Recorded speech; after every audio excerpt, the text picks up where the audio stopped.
Parliament ఎన్నికలకు గులాబీ దండును సిద్ధం చేస్తున్నారు కేసీఆర్. కరీంనగర్ వేదికగా ఎన్నికల శంఖారావాన్ని పూరించనున్నారు గులాబీ బాస్. కేసీఆర్ ప్రచారం కోసం రోడ్ మ్యాప్ కూడా సిద్ధం చేశారు.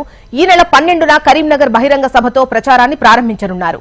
ప్రతి పార్లమెంట్ నియోజకవర్గంలో 2 రోజుల పాటు పర్యటించనున్నారు. బహిరంగ సభతో పాటు కేసీఆర్ రోడ్ షోలు నిర్వహించనున్నారు. ఇందులో భాగంగా తెలంగాణ భవన్లో గులాబీ అధిపతి అధ్యక్షతన కరీంనగర్, పెద్దపల్లి లోక్సభ అభ్యర్థుల ఎంపికపై చర్చలు కొనసాగాయి.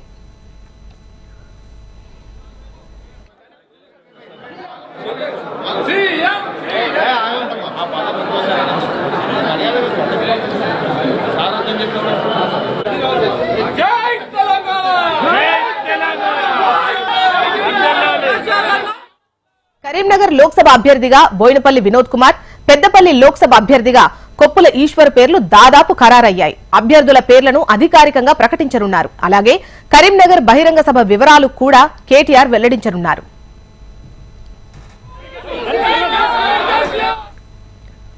తెలంగాణ భవన్లో పెద్దపల్లి లోక్సభ ముఖ్య నేతలతో కేసీఆర్ సమావేశం నిర్వహించారు. నియోజకవర్గాల్లో కోఆర్డినేషన్ కమిటీలు ఏర్పాటు చేసి కలిసి కట్టుగా పనిచేయాలని నేతలకు దిశానిర్దేశం చేశారు. ఓడిన ఎమ్మెల్యేలపై ప్రజల్లో చాలా చోట్ల వ్యతిరేకత తగ్గలేదన్న కేసీఆర్ అందరూ తమ ఎమ్మెల్యే ఓడిపోవాలి, కేసీఆర్ గెలవాలని అనుకున్నారు. త్వరలో రాష్ట్ర వ్యాప్తంగా బస్సు యాత్రలు చేపడతామన్న గులాబీ బాస్ మండల స్థాయిలో సమావేశాలు పెట్టుకోవాలని సూచించారు. అంతకుముందు తెలంగాణ భవన్లో కేసీఆర్ కరీంనగర్ లోక్సభ నేతలతో భేటీ అయ్యారు. ఈ సమావేశంలో కేసీఆర్ ఆసక్తికర వ్యాఖ్యలు చేశారు. కరీంనగర్ పార్లమెంట్లో బీఆర్ఎస్ ఖచ్చితంగా గెలవబోతోందని ధీమా వ్యక్తం చేశారు. లోక్సభ ఎన్నికల్లో బీఆర్ఎస్, బీజేపీ మధ్య ప్రధాన పోటీ ఉంటుందని అన్నారు.